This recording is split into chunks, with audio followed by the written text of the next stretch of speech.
We're going to be doing a session tonight called It's Okay to Ask Questions. And what we've got is we've got people from around the university who are going to tell you a little bit about their role and what sort of questions you could ask them. So it's a freshers event, so I'm hoping that a lot of you are new to the university, but if you're somebody who's already been here a few years, that's fine as well. We have the chat running, so please do participate in the chat. And I think we've got a couple of wonderful people in the chat tonight. We've got Frank and Ralph, who are both helping you out in the chat. Frank is from Academic Services, and Ralph is from Student Services. So both of those will be helping you in the chat. And you may also see Kat and Rafa popping up as well, who are my Student Hub Live colleagues. Live with me in the room today, we've got Heidi. She is going to be helping me out and telling me the things that you're doing in the chat. Heidi, they've been running a widget finding out where people are from. So where are people from tonight? Yeah, so we've got the widget. So hello to everyone. So as Margaret said, my name's Heidi. If you came to the session this morning, it's lovely to see you again. I was supporting Isabella this morning and now I'm supporting Margaret this evening. So I studied with the OU for 5 years, between 2009 and 2014. Then I went off and did a master's and now I'm back again and I start a PhD next week. So I'm going to be feeding through, as Margaret said, what comes through in the chat. And I just want to reassure you that if you're brand new to OU study, I know exactly what it feels like, and you can feel a bit apprehensive and a little bit overwhelmed. So before I go to the widget, just to say, Margaret, so a couple of people in the chat are asking about the format of this Student Hub Live. So this is a live broadcast, and if people are used to having Adobe Connect, it does look slightly different. Some of our sessions we hold on Adobe Connect, and some of them we hold with this live broadcast. So it does take a little bit of getting used to, but just to reassure you, you will get used to it. So the widgets, these are really fun interactive little bits that make up part of the show where you can engage. So we have lots of different ones running throughout the show. And as Margaret said, we've got one here about where people are joining us from. So I've just put my details on the map there. So hopefully you can see the map of the UK and you can pinpoint exactly where it is you're joining us from. But if you're one of our international students, we've got loads of international students. I know we've got somebody joining us it's Joel from Luxembourg this evening. So hello to you. If you're joining us from outside of the UK, then you can also add that onto the widget as well. So I can see we've got 3 people in North America joining us tonight, Margaret, and we've got 11 people in Europe, and we've got 47 so far, 48 in the UK and Ireland. So yeah, do familiarise yourself with the widgets as we go throughout the show, and lovely to have you with us, and we hope that you enjoy it. Thank you very much, Heidi. So I will introduce myself a little bit. So my name's Margaret. I work for the Student Hub Live as a main presenter. So I'm doing quite a lot of sessions this year for Student Hub Live. I'm on next week. We're doing one on tutors and tutorials. And I'm actually an Open University Associate Lecturer. So I'm a tutor on 3 different courses, all science courses. So first year maths course, first year science course and an environmental science course. And I'm also an Open University student myself in geology. So I'm studying geology with the Open University. And I did my master's in education with the Open University. The format of tonight is going to be, we're going to have different guests from different parts of the university, and they're going to talk for a little bit, and then you're going to get your chat questions brought to me by Heidi and for the guest to answer. So we're going to just have a quick wave from each of my guest tonight. So they're going to come up on screen and we shall see them. So we've got from various different parts of the university. That's Mark there from Information Services. That's Mark from Student Services, and Lucy, who's another associate lecturer amongst other roles she does within the university. So they're all going to be talking to you later on and also fielding your chat questions. We've also got a video from a lady called Uti from the library who can't be with us live tonight, but she's got some really useful information she wanted to share about the library. So all 3 of those are going to talk for a little bit and then bring the chat questions up to answer those. So if you've got something you think you want to ask them, Heidi will capture your question and hopefully bring it to that person as we get through the session. She won't be able to bring every single question, so unfortunately, if yours doesn't get answered, I do apologise, but as many as she can will try and get answered tonight, because obviously it's okay to ask questions. So we're going to start the evening with Mark from Student Services. We're going to have a chat with him about what goes on in Student Services. So right. Okay, I'm just waiting for him to be in the right bit of the thing. So we're going to talk to Mark Newman from Student Services. Right. Okay. There he is. Okay. So evening, Mark. Welcome and thank you very much for joining us tonight. Could you just tell us a little bit about the role of Student Services within the university, please? Yeah, of course. And hi, everyone. I'm really pleased to be here and welcome everyone to this session. So as Margaret says, my name's Mark. I work as a senior advisor in the student support team. I'm part of what's called FAS, or the Faculty of Arts and Social Sciences. And the student support team's role, really, we offer a range of advice and guidance on various kind of aspects of your studies. Just to say, regardless of which module or qualification you're on, you will always have a student support team which is assigned to you. So like I said, I work for the Faculty of Arts and Social Sciences. We also have Faculty of Business of Law, the Wellbeing, Education and Languages, and also Science as well. In terms of, just to give you examples of the kind of things I guess we do and what we can help with. So whereas maybe your tutor would help with things like the content of your assignments, giving you feedback on assignments, the content of the module generally, I guess we can help on other kind of aspects to your studies. So for example, it could be around supporting you about maybe concerns about, completing your studies, or maybe any other sort of pressures that's going on. We can help with things like, time management, whether it's best to study one module, or maybe you can study two modules. We also do a lot of signposting, so we do quite often refer to other kind of internal or external agencies. And another popular one is we do sort of help with things like changes of qualification or changes of modules, and maybe how to navigate the system, because we appreciate starting at the Open University, there's a lot of online information. So we do also help you in terms of, helping you through navigating the various systems and who to go to for the right support, really. Brilliant. Thanks a lot, Mark. So you've told us some things about what you could do, but if I was a new student, how would I know how to get in touch with you? Because obviously it's a really good system to have the support there for me, but how do I get in touch? So there's quite a few ways that you can get in touch with us. I mean, our details are always sort of on the help centre, and I think there might be a contact link that will be sort of posted in the chat. But you can call us. So we're available 8 a.m. to 5:30 p.m. Monday to Friday, and I think that's the same regardless of which kind of student support team you're aligned to.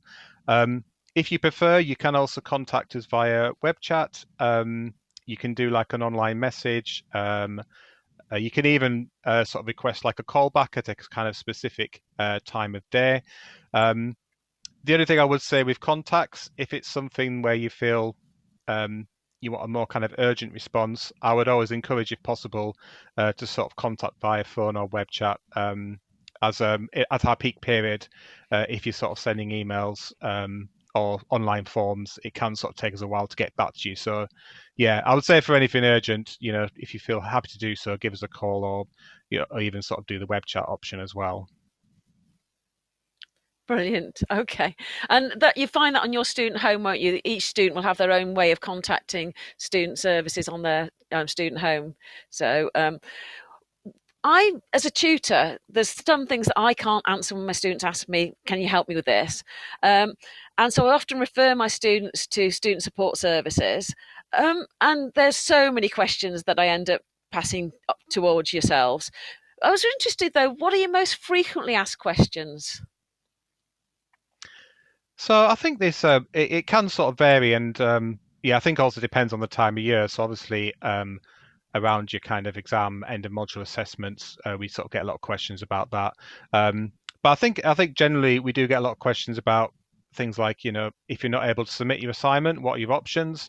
So it may be we could encourage you to approach your tutor for an extension, or sort of direct you what's called the assessment strategy, which sort of goes over, I guess, what you need to do to sort of pass the module.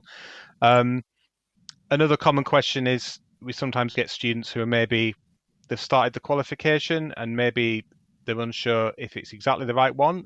Maybe they want to sort of tweak it or change it slightly. And also we appreciate that, students are here for, 3 to 6 years or even longer. So sometimes, your kind of study intentions or your reasons for study may sort of change at various points. So we also appreciate, that sometimes you might want to, talk about, maybe the option of sort of changing qualification. We do also, another popular one is, how do the modules count towards your sort of degree classification? So your stage 1 modules, for example, which I think a lot of you guys will be sort of starting on with, they don't necessarily, count towards the classification. And we appreciate it's quite sort of sometimes difficult to kind of work out, what modules count, kind of thing. But I would always say no question's a silly question. So always any questions you have, we would always try and help. Yeah. Definitely. Yeah, I think that's what people have got to realise, that all of us are here to help students, and ask us stuff if you've got a question you. And I'm going to ask you one final question before we go to the floor and see what has been going on in the chat. What's your best advice for a new student? So I think the first thing I would say is familiarize yourself with your kind of student homepage and your module website, and also the help center as well. I'd always say it's worth looking at, I think I mentioned it before, the assessment strategy, which kind of shows what you need to do to pass a module. That's something that you can find on your student homepage. That helps in terms of identifying when the peak periods are, so which kind of assignments are going to count more, when you're going to be busiest during your module as well. And the second one I would say is, always be sort of realistic in, what you're studying in terms of the amount of time you've got.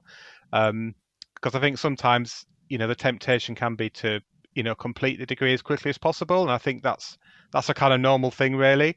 But equally, there's loads of options available. You can study, one module, you can study part-time, full-time. You can even, sort of take breaks in studies. So there's no right way of studying. It's all about, choosing the option that's right for you, really. Brilliant. Thanks a lot, Mark. So I'm hoping Heidi's going to be ready to come along with some questions that have come up from the chat. So Heidi, has anything been coming up in the chat that you want to tell us generally? And then have you got some specific I can't say specific, some questions for Mark? I don't know if I even tried that one. Yeah, I absolutely do. And actually, Mark, this question leads on really well. So I've got quite a few questions coming through. So we'll get through as many as we can in the time that we've got. So, Mark, I'd like to ask you this one first because it follows on what you were just discussing there. So Jordan has asked, are you able to stagger level 1 and level 2 at the same time? Jordan is thinking of staggering module 2, stage 1 and module 1, stage 2, if Jordan has the time after the first year of study. Now, some people in the chat said they think that is possible, some think that it's not, so you'll be our font of knowledge, I think, there, Mark, if you could confirm for us, please. Yeah, sure. So it can, to be honest, it can sort of depend sometimes on the qualification. So you'll find that some stage 2 modules, you have to sort of pass specific modules in stage 1 before you can sort of study the stage 2. But there are scenarios sometimes when you can sort of study one stage 1 module and one stage 2 module at the same time. But it does really sort of vary depending on, I guess, which sort of qualification you're studying. Great. Hopefully that's really helpful for you, Jordan. Thanks for that response. So moving on to the next question. So Charlie has a specific question around tutors and would like to know when first year students actually get assigned their tutor. And again, we've had a few people responding in the chat, but if we could get a sort of a response for everyone, that would be really helpful. Yeah, sure. Sorry, your dog just distracted me a bit there. Oh, sorry. So you should, once your module website's open, you should shortly get sort of allocated a tutor. So certainly by the time the module starts, I think for most of you, your modules are starting around the sort of 5th of October. So by that point, you should be sort of allocated a tutor. It can vary, so it could be a week before, it could be a couple of days before, but certainly by the time your module starts, you should be allocated a tutor. And if that's not the case, certainly do sort of get in touch with us so we can follow that up. That's great, really helpful. Thank you so much. Now, Adam has modules that straddle 2 faculties. So Adam's asking which student support team should he use? So I think officially you would contact the student support team aligned to the actual qualification that you're studying. But to be honest, whichever student support team you come through to, we would always try and help. If it ends up being something that's very sort of specific to the that maybe, so say if I got one that was specific to science, I would always try and help as much as I can, but then I would sort of maybe refer it to my sort of colleagues within science. But I think when you sort of click the link online, it automatically take you to the correct student support team and their contact details.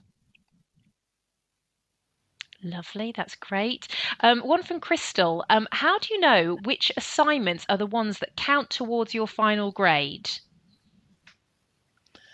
So on your student homepage, you will get the assessment strategy, which tells you, first of all, it tells you what you need to do to pass. So normally that would be to get an overall score.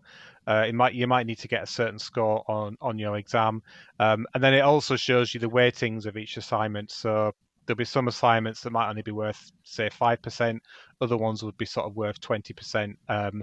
So it does again sort of vary depending on the module. And like I was saying earlier, if you're studying a degree, it's normally the stage 2 and stage 3 modules. They're the ones that sort of count towards the overall classification. You do still need to pass at stage 1, but stage 2 and stage 3, they're the ones that sort of count towards the actual degree score. Although it might vary depending on which qualification you're doing. So yeah, again, any questions about that specifically, please do get in touch with us. Lovely. Now, I know that we're a bit short on time, so I've got a couple more questions that I'm going to put to you, Mark, if that's okay. So Taya says, will there be a time when we're taught how to properly reference when working on assignments? And is it possible for us to send drafts to our tutors beforehand, before we actually submit our work? So I think in answer to the first point, I mean, there are sort of sessions, I think even through Student Hub Live, and also Open Learn, which do sort of sessions around sort of referencing and other kind of, I guess, sort of academic skills. And I think in terms of the second part, I would encourage you to sort of reach out to your tutor, as soon as you know who your tutor is, just to sort of advise them what works for you, and if it's possible to send drafts. I would probably say yes, it should be okay, but I think it might sort of vary depending on the individual tutor. So I would always, encourage you to check with them first. Great. And final question, I can actually answer this one. So Cheryl has asked the question, can you do a PhD at the Open University? And the answer is yes, Cheryl, you certainly can. I'm starting my PhD next week. So when you come back and see me in 3 months' time, I'm not sure I'm possibly going to be quite as coherent as I will be after 3 months of PhD study. But yeah, I don't know if Margaret or Mark want to pick up on that and explain a bit more about some of the PhD opportunities at the OU. I have to say that I don't know much about it, so I would. Mark, there is a dedicated. I'll be honest, we don't really sort of deal directly with PhDs. There is a specific PhD team though. So if you sort of your website and search like research degrees, PhDs, there is actually a contact team that you can sort of contact directly about any sort of information around sort of PhDs. So thank you so much for joining us tonight, Mark. It's been really invaluable, the amount of information you've been able to fit in such a short time. And I do hope that our students feel free to ring you up and ask you lots of difficult questions. Absolutely. It's been great. Thanks, everyone. Bye now. Okay, bye, Mark. Thank you so much. So Thank you very much to Mark for that. So we now have a video from Uti from the library, and somebody was asking about the referencing.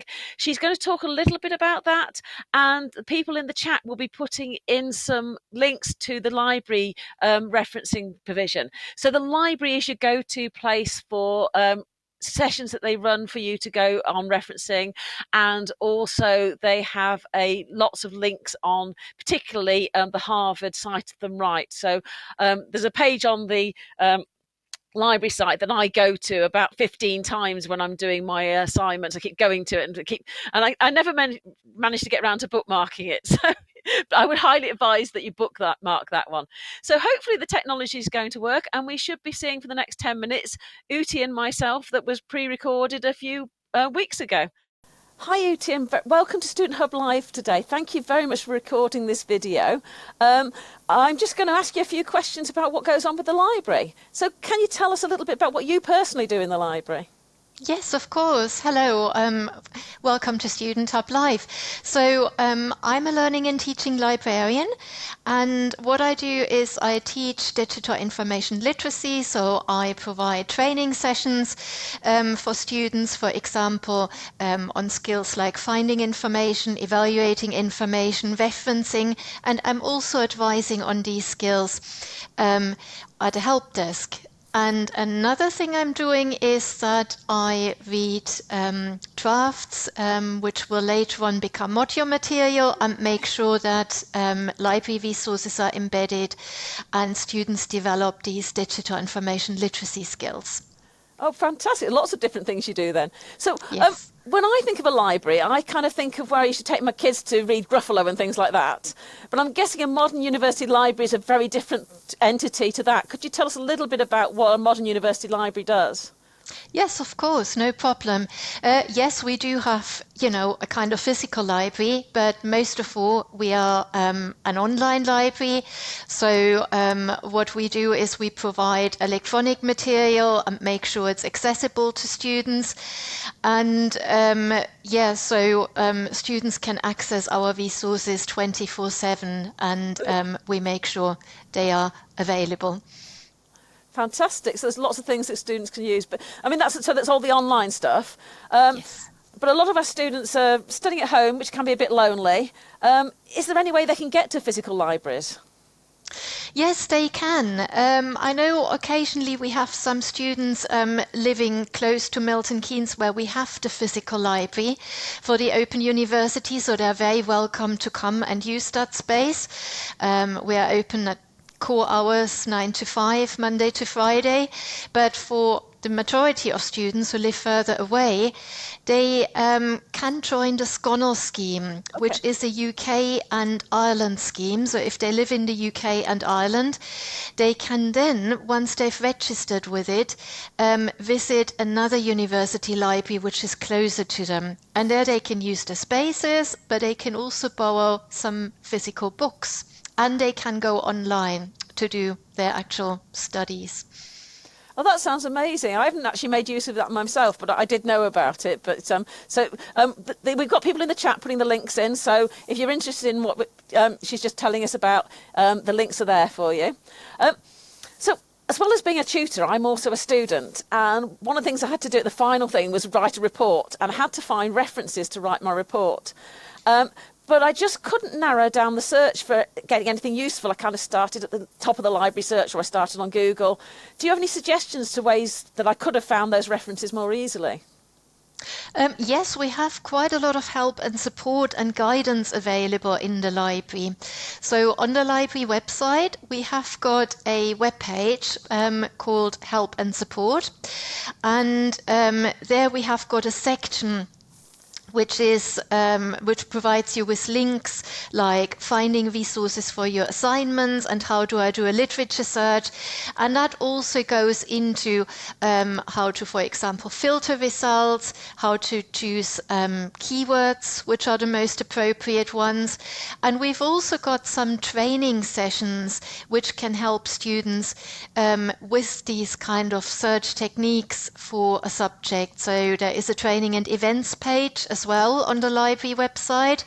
And there are sessions such as, there is the introductory session to the library, but there is also one about using library search, which is our discovery tool. Okay. And there is one which is about using library databases. So I would recommend using both the guidance on the help and support page and also the training and events page. There are recordings available, but if students want to attend a live session, they're very welcome to do so. Dates are listed there. And finally, there is also a Being Digital collection, which is under a slightly different section, which on the library website, which is kind of using the library and then services for students. And Being Digital is a collection of short activities students can do, and that goes into filtering information, finding keywords, so anything they actually need for search. Wow, there seems to be a lot of resources there. One of the things you mentioned that I did find my way to eventually was the databases. Could you just explain to the students what a database is compared to the main library search? Yes, of course. So databases focus on a number of journals. Very often they are subject databases.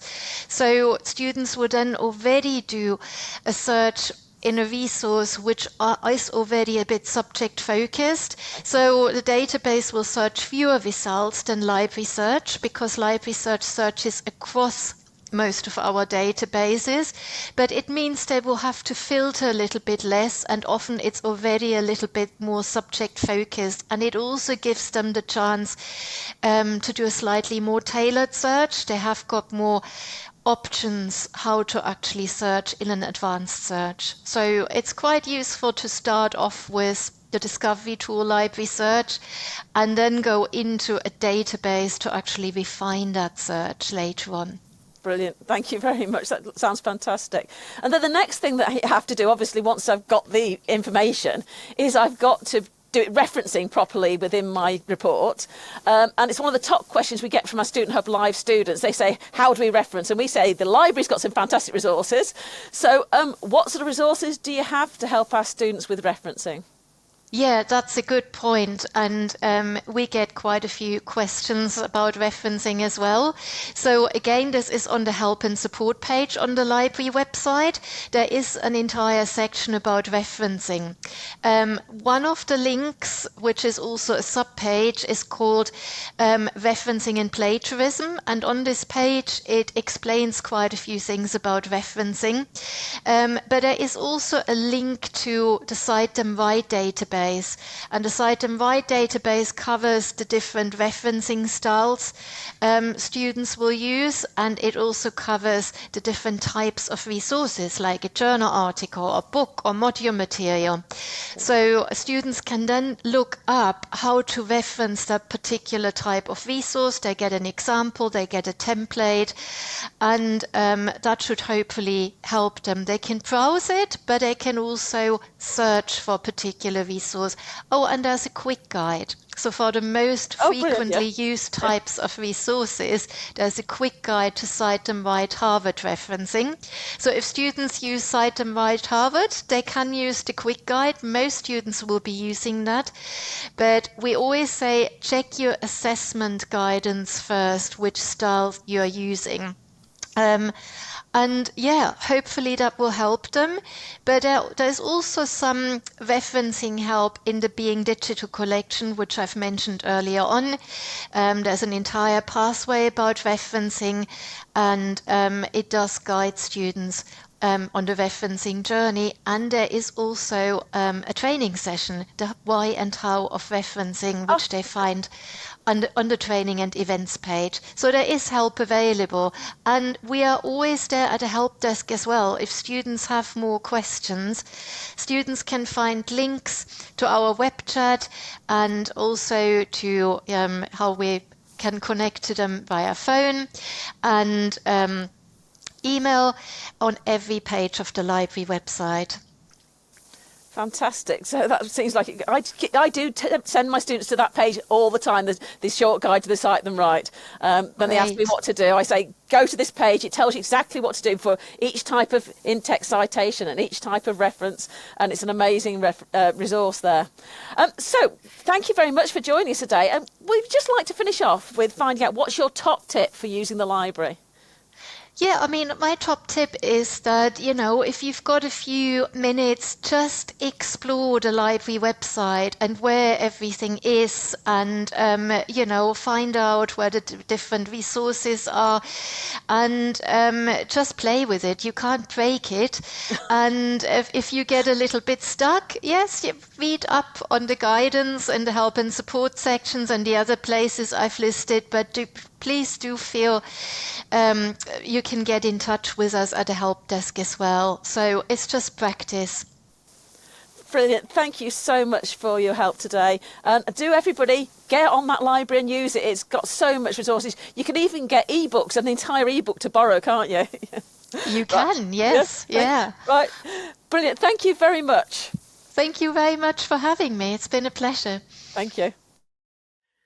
Oh, thank you so much, Uti, for taking the time to record that with us. We've been having a little widget running whilst Uti was talking, having a look, see which of those services you might be wanting to use. So let's have a little look. Heidi, do you want to tell us a little bit about what people have been doing? Yeah, Okay. absolutely, Margaret. So the most popular choice at the moment for our students in the chat about what services they think they'll use from the library, the number one, as we can probably predict, is reference training. So you talked about it there in your conversation. So reference training is number one, database search as the second most popular. And then borrowing ebooks. I think the numbers are moving around as I speak. I think your little plug of the ebooks at the end there, Margaret, helped with people making their mind up about what service they're going to use. And then you've got the Sconal scheme, which is amazing, where you can go and use other libraries. I don't know whether many in the chat have been to the library at the Milton Keynes campus of the Open University, the Betty Boothroyd Library, but it is absolutely beautiful. It's fantastic. So if you live anywhere near Milton Keynes, then do pop along and make use of it because it's really lovely. So the numbers have completely changed now, Margaret, as I've said that. So we'll go with what I said at the start, but yeah, it's changing as I talk. Okay. and what else has been going on in the chat whilst with people watching the video? We haven't got Uti obviously to answer questions, but are there any things you want to bring to the live show about what people have been saying in the chat? Yeah, well, there were some questions that were coming through, which obviously we can't put to Uti. But one thing that I would say to students, so as I'd mentioned, I've been there. I know what it's like to study with the Open University and to take this very first step. There's lots of people that are feeling concerned about many elements of their studies, which is completely normal and completely natural. But what I would say is just take it a step at a time. Nobody is going to expect you to have your head around everything immediately. And don't feel concerned that you're going to slip behind if you haven't immediately understood something. It's absolutely fine. The OU is here to support you. And the wonderful thing is we have such a diverse group of students. We've got students who are working full time. We've got some students that are in caring responsibilities, that have got families. We know what it's like for individuals to be juggling so much. So just try to be kind to yourself and just take it a step at a time. I know it's easy to get a bit overwhelmed at the beginning, but honestly, this time next year, once you've done a year of it, you're going to be sitting here thinking, what was I even worried about? Thanks a lot, Heidi. You've got a lot of experience yourself, haven't you? Okay. Yes, yeah, brilliant. Lots and lots. So thank you very much for that, and do make use of the library. I think I underused it really last year in my course, so I'm now doing a third year course, so I better start using it a bit more, I think. Okay. So we're now going to be hearing from a new person. We've got Mark joining us from Information Security. He's going to be telling us a lot about what he does. So thank you, Mark, for joining us. Very kind of you. I don't know much about what you do as in information security. So could you just tell us a little bit about your role within the university? Yes, of course. No, good evening, everybody. Good evening, Margaret. Good everyone on the call. First of all, welcome to the university. Welcome to the OU, our community. If you're joining us again after studying before, welcome back. And yes, in a nutshell, yes, so I'm Mark Hughes. As you've just seen on the screen, I'm the Information Security Engagement Manager here at the Open University. So in a nutshell, my role as a whole has been predominantly been working with staff over the last few years. So I've been in my role. It's evolved slightly over the years, but for the last sort of 3 or 4 years. And we're working to ensure that the OU is as secure a place as possible that prevents cyber attacks getting through as often as possible, and that you can go about your studies in a secure way, and that we're supporting you with that. And I think in terms of moving on from supporting you with that, that's where we want to move our focus now in the next sort of 6 to 12 months. So to achieve this, I'm working with my wider team, my Senior Information Security Engagement Manager, to improve and deliver our information security engagement plan to incorporate students a lot more than what we do now. So previously, we've worked a lot with Student Hub Live. So I've attended this event before, and I've spoken to new students. We fielded questions, for instance, and it's been a really worthwhile event for us to gather information on the sorts of things that we know students want to find out more about. You know, those anxieties you might have when you first start studying. Really, how does cybersecurity matter? You know, when it pertains to studying. So what we're really looking to do is then, one, how we can support you with your studies and studying securely, but equally how that can tie into your personal lives and how that sort of ties in hand, really, as you go about your studying and your day-to-day lives. So to empower the OU community as a whole and ensure you can study securely, we are going to be devising more training and awareness for you to make sure that you're aware, for instance, as you go about your modules and you're transferring from module to module and you're going through your studies over the months and years, you know the steps you need to take to keep yourself secure, your devices secure, and your personal data secure. So as a part of that and evolving from Student Hub Live, we're going to be producing more advice and guidance. So you'll see some of those guidance links in the chat. Equally, we've sent around, I think, another sort of guidance document that will be disseminated to you. That's more pertains to software. So as you go about your studies, you may have to use software from time to time. So you might then have to download it to your device, or you might have to access it. And that, of course, has security concerns because it will process occasionally your personal data, or it might process some of what you've written in your studies. So something that is personal to you, some information that you need to protect as you go through your studies. So the message is really not to worry, because in the background we're going to be providing more updated resources, support for you, just to reassure. And of course, if you do need us, we're always on hand to support you. So we do have contact addresses. So our team is most easily contactable via information-security@open.ac.uk. So we're always on hand to support you. You have anything that you need. Equally, we want to empower the wider community to be as secure as possible. So we also be doing targeted training, webinars, for instance, in the future to help prevent cyber attacks, helping you process sensitive information more securely. Equally, attend events like today, to ensure that you can be as reassured as possible as you embark on your studies and feel as empowered as possible to make yourself more secure through day-to-day best practices. And we'll go a little bit more into that, hopefully, throughout the discussion this evening. But beyond the general reassurance and giving you some top advice and guidance tips, we want you to know that you are going to be our best and first line of defense, when it comes to preventing cyber attack. That doesn't mean to say that you should feel burdened by this responsibility, but we believe that you can be that, you are that, and it's our job to empower you to do that. So if you've got any questions for me, as I say, please field them my way this evening. Hopefully we can reassure you, and equally that one, we've got the ability to keep you secure as you study. You should be reassured that the OU is only becoming more secure, as we want to protect your data and encouraging you to stay studying with us as long as possible. And equally provide that day-to-day support through Student Home, for instance, and providing support documents that can be saved on there. And overall to provide that experience where you're not having to worry about anything other than those deadlines and coping with those. We don't want you to worry about anything else. So really the message today is we don't want you to worry about cybersecurity. Let us empower you and enable it. Thanks a lot, Mark. So there's going to be a lot of help and support for people by the sounds of that. My students sometimes ask me questions about how to stay secure online. And I know little bits and pieces myself, but, obviously you're the expert. What's your best advice for them? Yeah, so there's a variety of things you can do. So if I could summarize it into a few bullet points, first and foremost, keep your identity safe, I think, when you're going about your daily business. So when you input passwords, for instance, so don't reuse passwords. Say, for instance, you've got an account with a social media provider. It could be an account with your email service provider, don't reuse the same passwords across different accounts. And it can be tempting sometimes, I know, when we can't remember sometimes multiple passwords. So you might change the odd digit here, or you might change the odd little bit there, but fundamentally it's quite a similar password. So you don't use similar or the same password across multiple accounts. So to help you remember passwords, because we know that's easier said than done.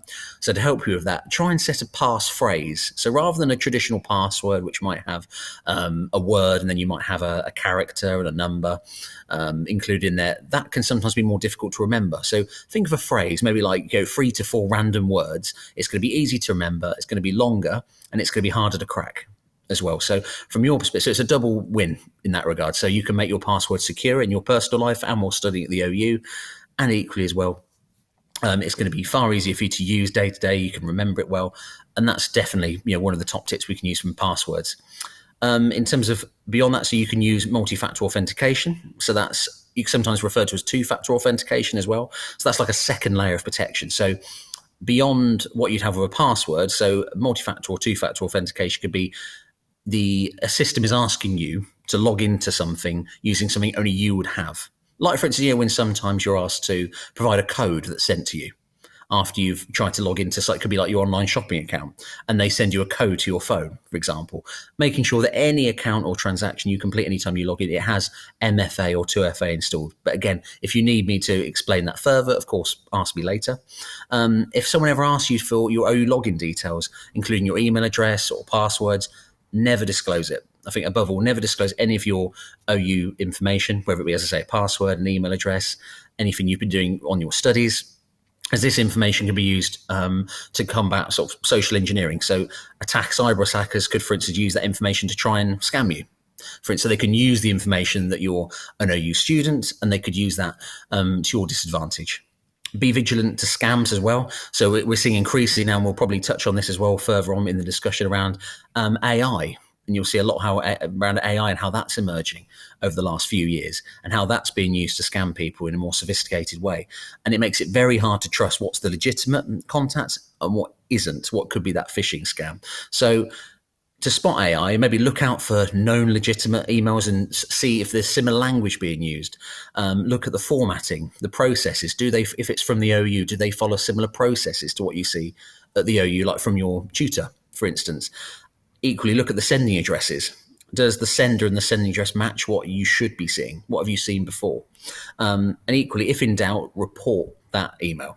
So if you see an email that you're a little bit suspicious of, most email service providers will have a report function. So you can usually click on, it could be the 3 dots. They could be in the top of the email screen. You might have a report button, and you can click something around send a report to that provider, and that can help the provider filter those emails out in future so people don't receive them. So that stops you being scammed. It also stops other people being scammed as well. Equally beyond that, I'll explain deep fakes. That's something as well that's something to look out for, but I'll explain that again a little bit later on. In terms of your tutor name, so that's something probably to look out for. That's probably the most common scam we see. We sometimes see essay writing services or people trying to encourage you to commit plagiarism and other things like that. So they're the sort of scams as well to be looking out for. So be wary of those people impersonating your tutors or another member of OU staff. So again, looking out for the official OU email address, which would be for a staff member at open.ac.uk. See if it matches up. But if in doubt, as I say, report it. And then just sort of wrap up on this point for everybody, keeping your devices up to date. So I think we are disseminating a piece of content for you around keeping your devices up to date and how important that can be as you get to end of a module. You might be using, for instance, a piece of software, and then you need to delete it at the end of that module. You might not need it anymore, because if you don't need it anymore and it's sitting on your device, that could encourage them vulnerabilities. People could exploit that. And equally, then that leads to an increased risk of you being scammed ultimately. So the key message is, if you have software on your phone, or it could be your device that you use for your studies, if you don't need it, remove it. But we've disseminated some guidance for you, which can explain what you need to do to be as secure as possible when it comes to keeping software updated. And I've got a few more bits just very quickly. I won't go into too much detail because I'm aware of time. But in closing, don't disclose your OU email address to any third party, first and foremost, because again, that can be used to harvest your credentials. It can be used towards phishing.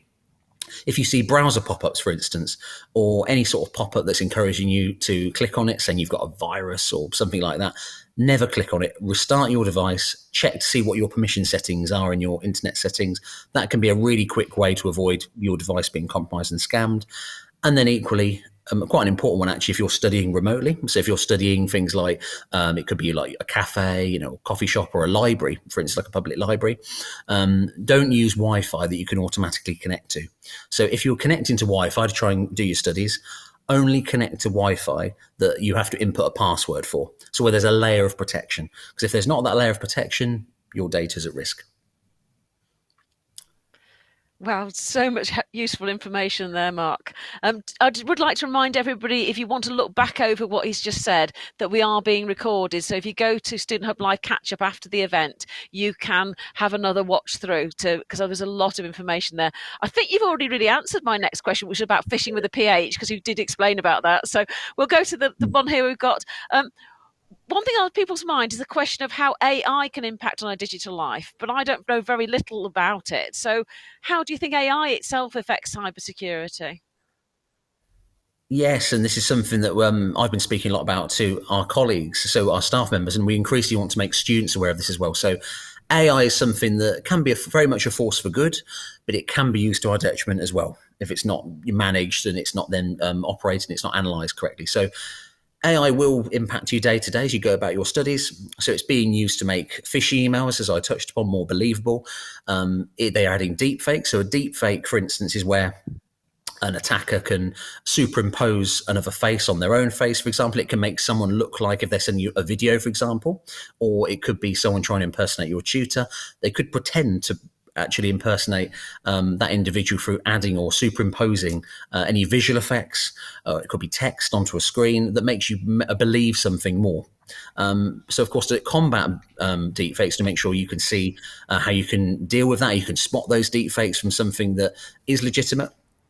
Definitely look out for sort of then where that correspondence has come from.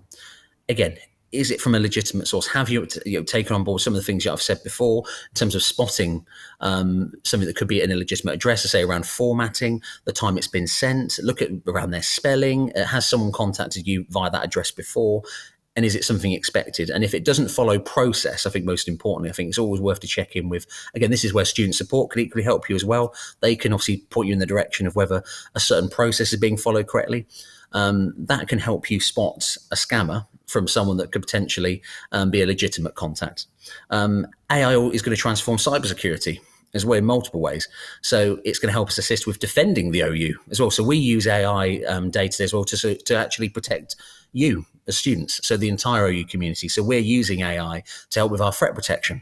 So we're analysing vast amounts of data on a day-to-day basis to identify potential vulnerabilities. So ways in which that we could get scammers trying to attack you, for example, or trying to compromise your accounts. And we're working day and night to ensure that that doesn't happen and the OU is as secure a place as possible to ensure you study securely.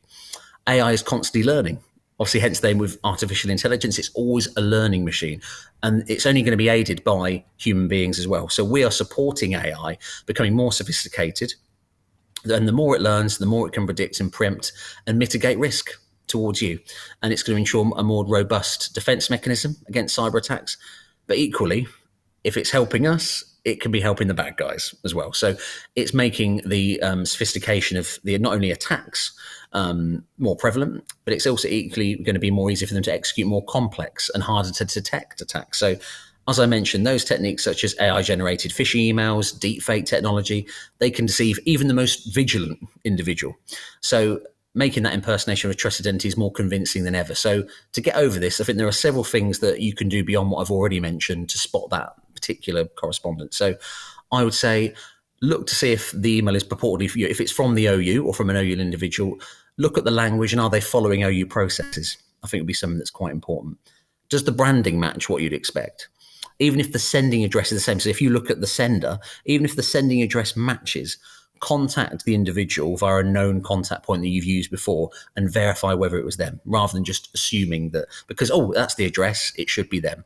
There's always better to be doubly sure, and then rather than sort of waste a few minutes and then potentially that could cause something quite severe if you didn't do that double check. So I definitely say check and check again if there's a remote flicker of doubt. If they're from the OU, again, as I mentioned, are they following correct procedures? And do that check before you engage with any email, text, or call for that matter. So sometimes what scammers are increasingly doing is calling you to catch you off guard. So where you haven't got time to process words that you might see on a text or an email, they might try and call you instead rather than provide that email or text. AI can also imitate voices and physical appearance of trusted individuals. So even if you can hear a voice of someone you recognize, check that number they're calling from as well. Check the email address where they may have contacted you from and see if that can be verified and if they're following those OU policies and procedures. If in doubt, and I said, and if the correspondence is from outside the OU, for that matter, don't engage. Check with either the Student Computing Help Desk, as they're a fantastic resource, or, as I mentioned, information-security, open.ac.uk, which we'll always be on hand to support you if you've got any doubts concerning AI or anything else for that matter. Brilliant. Thank you so much, Mark. Heidi, I think we've got time just for a couple of questions. Do you want to, have you got anything the students have been asking?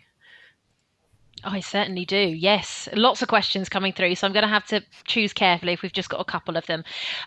So really interesting question that's come through from Andy to Mark. So how many attacks are you currently dealing with per week at the OU? Oh, so it's an evolving picture, I think, first and foremost.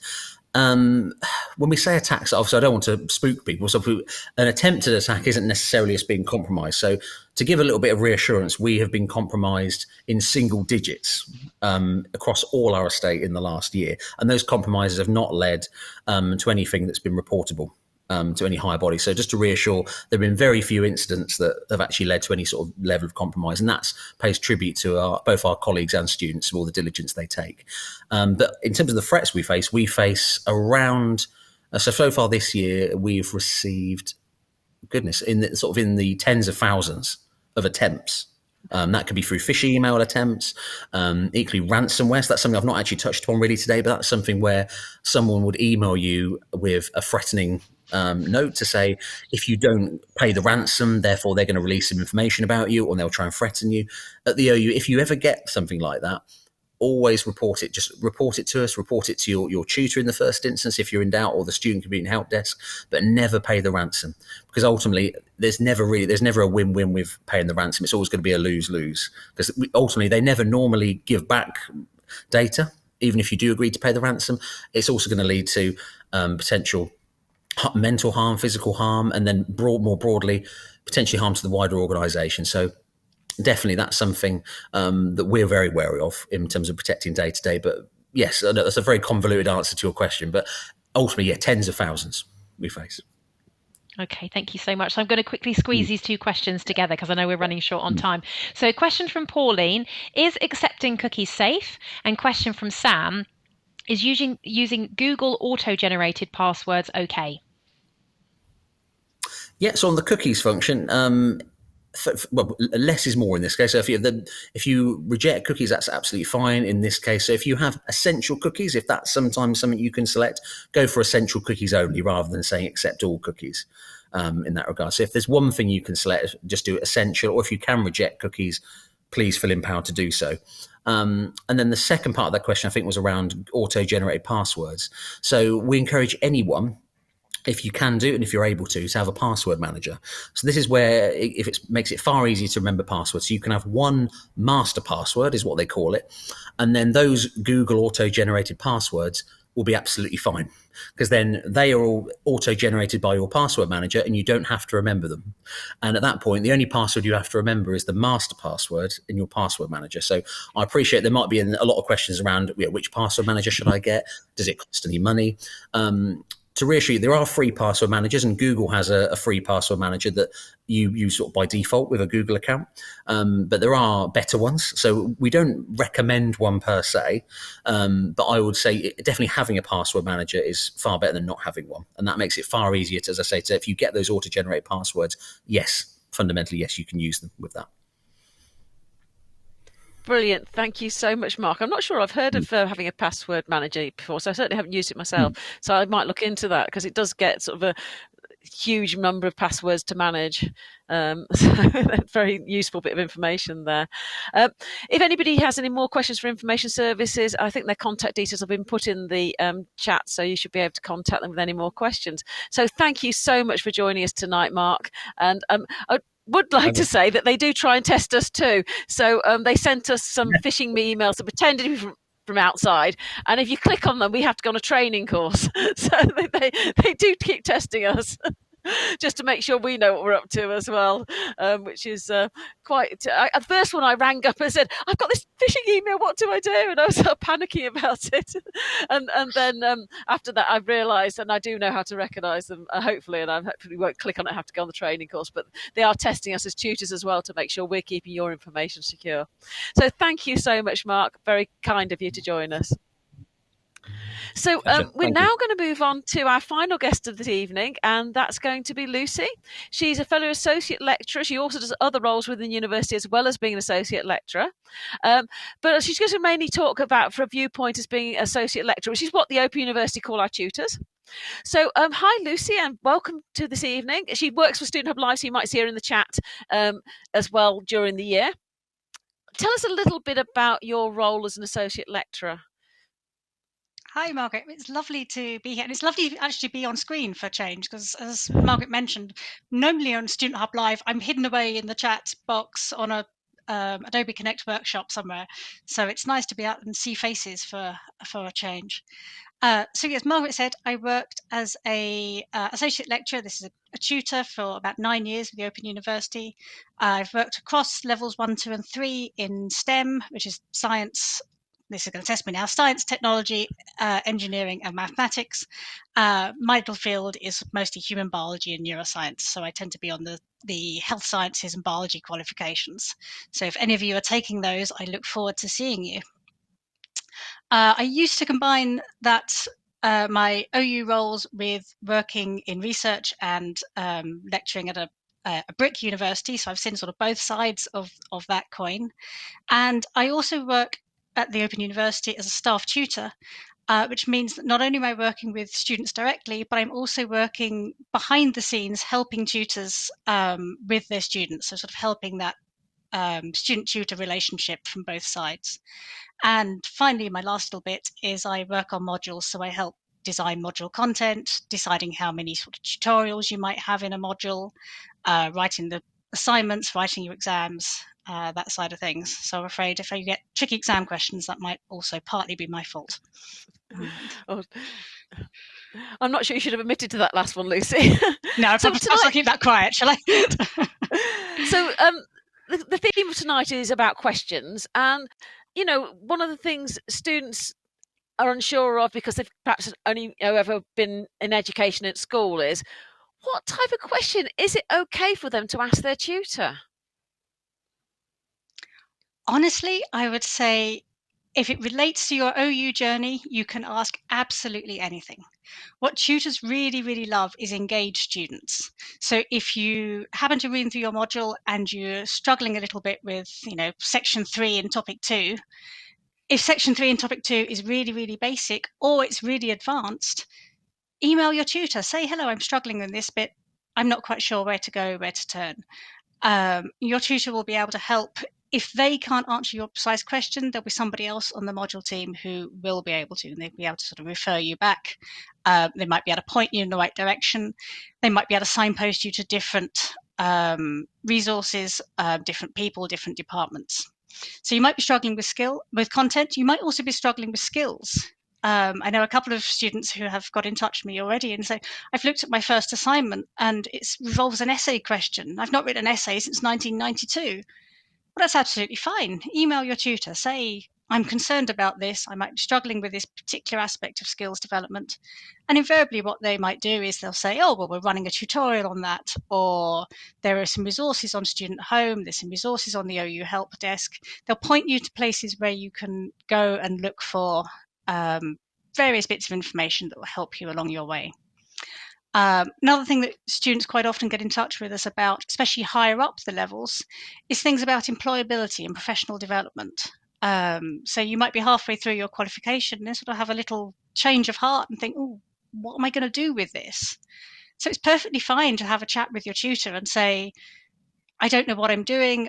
Can you give me suggestions? I'm filling out an application form maybe, and I don't know the best aspects to put in this box. Have a chat with your tutor. And again, if your tutor isn't the right person, they will forward you and signpost you to somebody who is. So never be afraid to talk to your tutor. We're human and we actually really like talking to people and waving our arms around. Okay.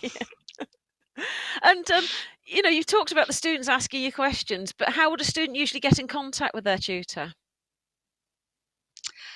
So roundabout now, and we had a question about this actually earlier from a student. Roundabout now, we're having what we call tutor-student allocation. So you'll be finding out about your tutor. If you haven't already been assigned a tutor, that's absolutely fine. It'll happen within the next couple of weeks. It's nothing that you need to worry about your end. It's just we have a lot of students and a lot of tutors. Once you have been assigned your tutor, you'll find on your student homepage, you can have information about your module, and there will be a link that essentially says email your tutor. And you follow that, and it's a one seal moment. It does exactly what it says. You'll be taken through to a email option. The other thing that you might find soon is your tutors will start to email you out your welcome email. And this is a bit of a generalization because various tutors do this in different ways, but most tutors will send out a welcome email to say, hello and welcome, my name is this, and this is the best way to get in touch with me. These are the best times to get in touch with me. So some tutors might prefer email. Some might be very happy for you to call them. Some, as I say, might be working in somewhere else during the day or have family responsibilities during the day. So there'll be, perhaps a specific time of, if you want to get in touch, please use these particular times. But your tutor is also likely to have a forum. So third option might be to contact them via your tutor's tutor group forum.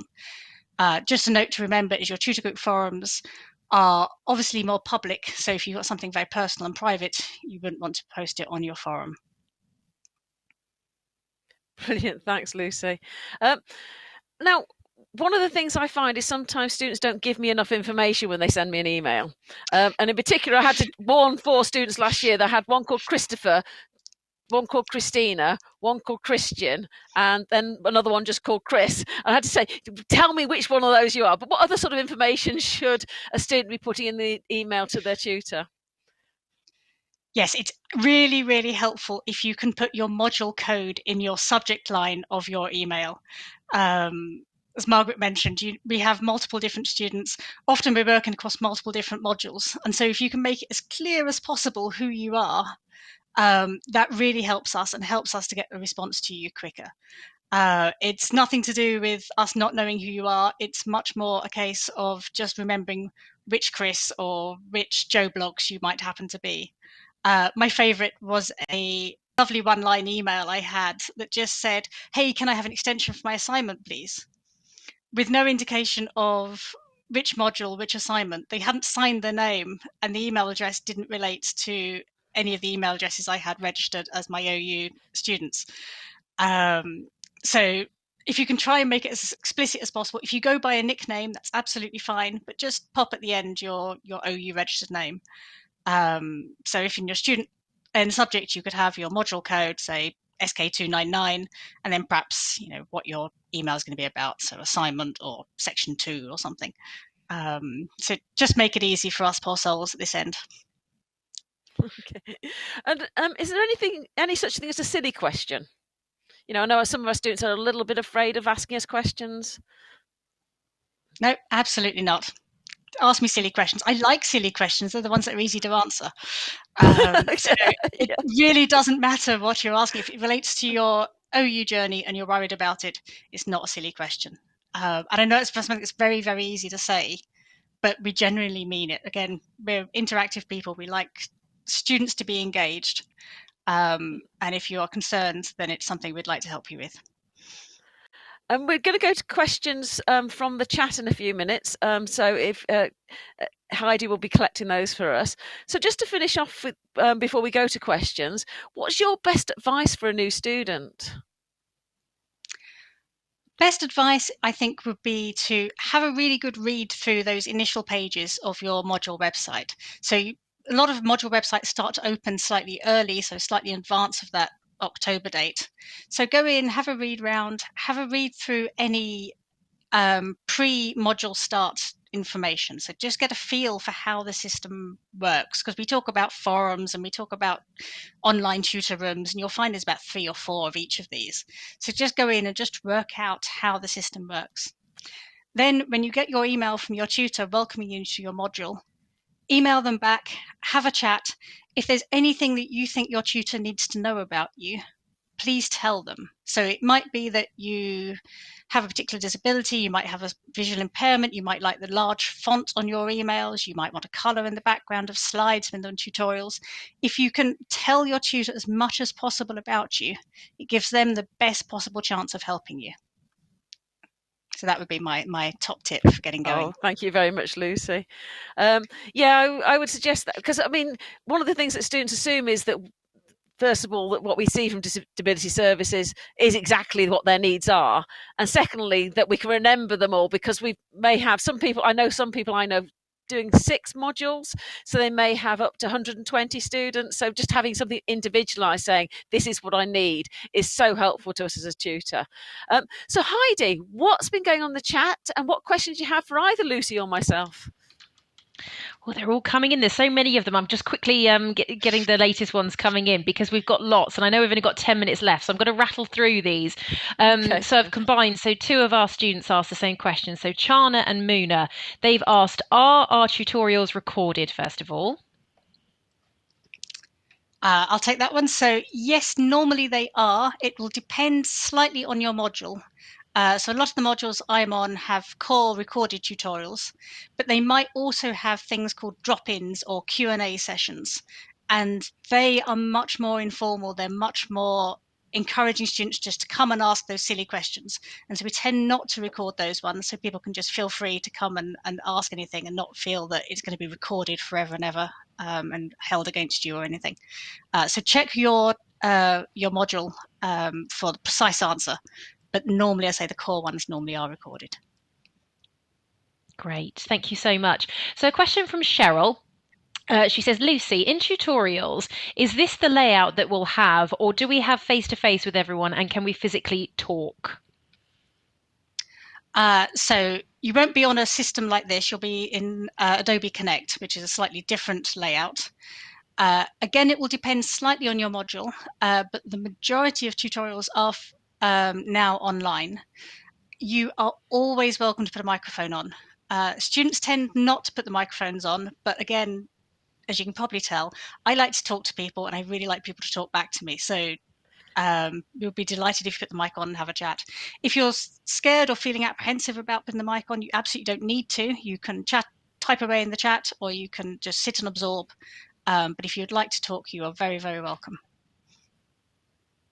Lovely. And Elliot says, typically, how active are tutors when help is required? We do tend to require you to come to us. So quite a few tutors will perhaps send out an email to say at various points, especially at pinch points where we know assignments are due in. Hello, is everything okay? Is there any help you might need? We have access to something called early alerts, so we can see whether you've been active on the module website. And if we see that you've been quiet, we might sort of check in with you and say, is everything okay? Is there a reason we haven't, heard from you for a while if you haven't attended tutorials? If you come to us and say, I've got a problem, then we'll absolutely do what we can to help you.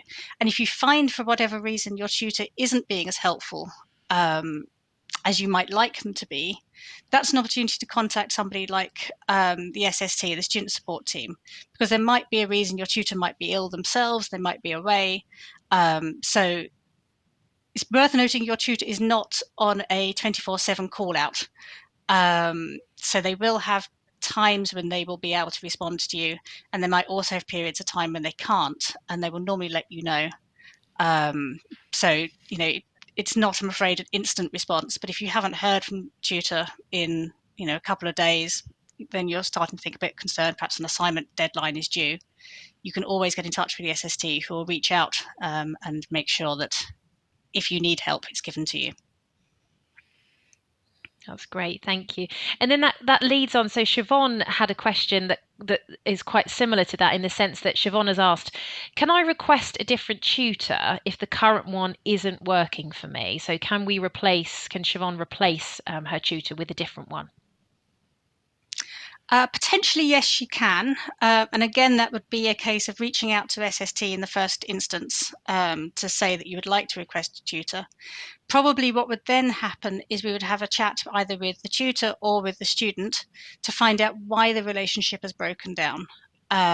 Obviously, what we really want to do is keep that relationship going, because it can be quite disruptive to move a student to another tutor group. So we might sort of look at, is it best for the students to continue with the tutor, or is it better to move them to a new one? So we won't just pick you up and move you. But if we feel that things aren't working for you, then yes, we can move you. Sorry, it was a bit of a wishy-washy answer, but in principle, yes, it is possible. That's really helpful. Thank you so much. So Charlotte has asked, do we have the same tutor throughout all of our studies? So the same person throughout all of your learning journey with the Open University? No, I'm afraid not. So you will have, your tutor is associated with each module.